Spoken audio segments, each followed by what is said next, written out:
I was asked by a Christian sister on Twitter to give the Muslim perspective on the possibility of God coming to earth in the form of a human being.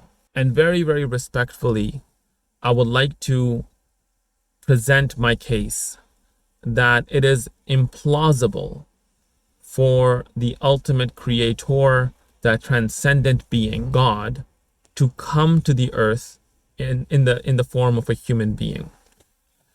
The definition of God that we're all supposed to agree on, the monotheistic religions, Judaism, Islam, Christianity, is that God is the ultimate being that transcends the idea of time, the idea of place, that created everything, that has all the power, that is not dependent on food, not dependent on sleep, not dependent on anything in the world. The idea that we all agree with, and I read this in Christian books as well, that God can do anything that is logically possible.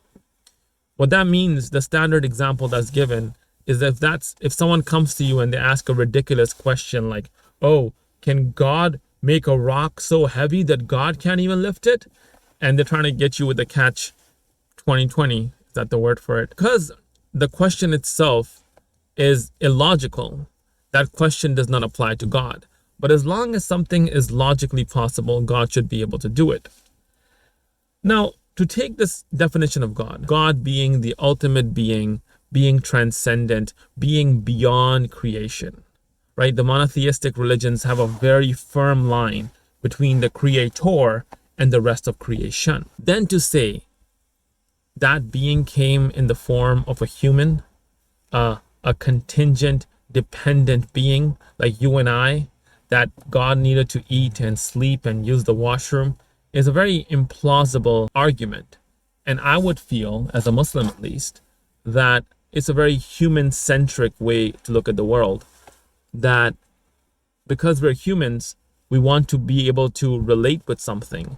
And that's why anthropomorphism is so dominant within even the movie industry and cartoons and in religions.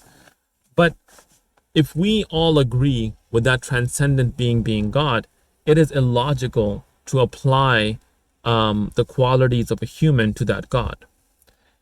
I would actually go one step further. Not only is it implausible, I would also feel that it is disrespectful to the concept of God. And that is because you and I, we would get really offended if someone was to compare us to a piece of poop or to a female dog. But you and I have a lot more in common with that piece of poop or that female dog than God does with a human being. All of us, including the piece of poop and the female dog, are biodegradable. We have a color, we have a physical body, we exist in time, we exist in space. We have so much in common. But God, the ultimate being, the being that made everything, that is transcendent, has nothing in common with a human being. And Islam, being a monotheistic religion, would invite you humbly and respectfully to accept the definition of God that we're all supposed to be believing in. That God has nothing similar to any creation in any way. God is not dependent on sleep, is not dependent on food, does not need to use the washroom.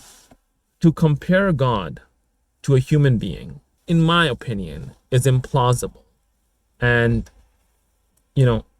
I would ask you to reconsider.